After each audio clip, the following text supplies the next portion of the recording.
But the next match on this program had a special stipulation. It was Edge against AJ Styles and Damian Priest, barred from ringside, not allowed to be down there, so there'll be no interference. And this match got hurt by Seth and Cody being, 15 minutes before it, and same style of, we had two athletic grudge matches with two really experienced workers. Or with four, rather, I should say. And I think that the people would have been even more into this than they were if this had come first before the other one. But I noted it, Damian Priest barred, okay, that's a stipulation, but this is a big pay-per-view. And while AEW has, as we've talked about over the past few weeks, multiple gimmick matches on every free television program, the WWE premium event here, everything was a regular match except for Charlotte and Ronda. And even, thankfully, to the point where I couldn't have taken it, where we didn't have any multiple person matches, 3 ways, 4 ways, 5 ways, ladder matches, everybody out for themselves. At least they just booked a card, right? They could have actually juiced up the stipulations if this was going to be a big show. But it's a mirror opposite of the other company. So both guys worked hard here. Edge is the heel. He worked on AJ's bad shoulder. He's a great heel. The facials, the aggression, both these guys, even if it looks like they're taking stupid risks or ridiculous chances, they're pros. They know what they're doing. Nothing's embarrassing. They're smooth. At one point, Edge had gone for the old untie the turnbuckle pad deal, and then they left it alone. And then that's the only thing about the match I didn't understand. AJ finally's made a little comeback, and he gives Edge the German suplex. Edge, trying to hold on to the buckle, takes the buckle pad with him. And then AJ runs Edge into the exposed metal turnbuckle and gets a 2 count. Okay, and then he charges at Edge, and Edge comes up and hits a spear, and he gets a 2 count. After he just got run headfirst into the fucking exposed buckle. That didn't make a lot of sense to me. They lost me there for a second. But then finally, AJ hits the Styles Clash, and of course, with his bad shoulder, he can't do the springboard. He's going to go to the top to come off with the forearm. And Damian Priest comes out. And I swear to God, as I was just thinking, well, what the fuck? He's supposed to be barred and he's walking down. Nobody's going to say anything. The announcer said, oh, well, he's not at ringside. He's just in the entranceway. So, Brian, does that get around that stipulation? No, of course not.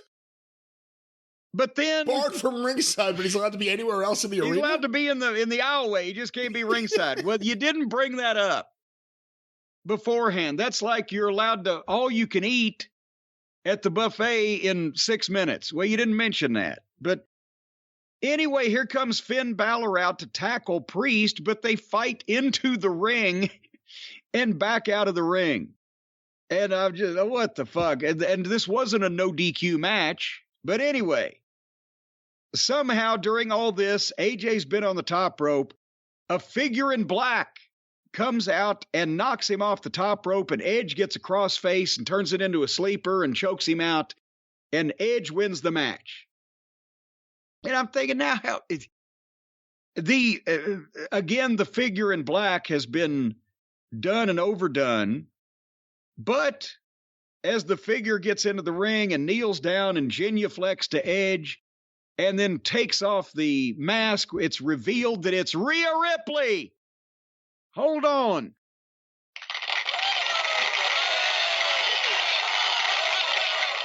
Anything that gets Rhea Ripley away from Nikki Ass and involved in the angles with Edge and or Damian Priest, that Edge is a top guy. She's going to be involved with the top guys instead of the middling girls. I'm for this. And they look great together. Hopefully Beth won't get jealous. Now, I like the part where they just stand there facing the camera, still doing nothing, just laughing at nothing. because the camera's still on them and they know they can't just like walk out of the ring. So they just stand there facing the camera just laughing at nothing. The match was okay. I don't think it was hurt by Cody and Seth because I think it's two different worlds. No one's as over as Cody is, and these guys aren't as over as Seth is right now. Yeah. The fans still are trying to figure out what to think of AJ. I mean, not AJ, of Edge and his new thing. I don't think AJ's as hot as he once was naturally. Make fun of the other entrances. AJ comes out there, poses like he's taking a shit, and then he jumps up to show his gloves. And it was only recently that I learned that it's not pi. He's not a fan of 3.14. The PI is phenomenal one on his gloves and on his... Oh, wait, you've said now you're calling everybody by their opposite names again. AJ's wearing the gloves. AJ. You said Edge. But we know what pi. I was like, what the hell is pi? What the hell is this guy? This guy does not seem like he knows math. This guy, if anyone hates math, it's AJ Styles. So now it makes sense that it wasn't pi. That would throw me off having the gloves on. I would need to feel what's going. It seems like with some people that would throw him off, but he's adapted to it. Just like with baseball, there were still players that didn't like batting gloves. They wanted to feel the sting of the bat on their hands, and other players said, "I really want to protect my hands." But I thought it was okay. I'm not a big fan of Edge, and Edge really wrestles like that WWE style of like drawing things out, and he knows the camera's closing in on his face, so they'll just hold something and make faces for a really long time. It's okay for what it was, but I wasn't too crazy. That works for me in the matches. I don't like it on the angles when everybody's taking a bloody fucking hour to do something that is a crime and should be done with urgency. But it's so refreshing to see somebody milk something in a match, though. I think AJ Styles may need to leave TV for a while. I don't know. To me, he just feels really stale. I wasn't excited at all about seeing AJ Styles, and that wasn't the case a few years ago. I would always be excited and looking forward to his matches. Well, but isn't that for most people in the WWE? You're not you may be a fan of theirs, but you're not excited to see most of the things that they're doing these days.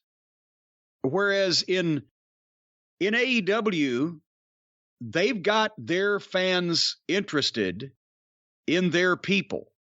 There's just a smaller group of their fans, and they cater to them to the point where it excludes anybody else joining that private club. With the WWE, again, it's the opposite problem. They've got a bigger bunch more fans, and those fans aren't really desperately invested in anything these people are doing. So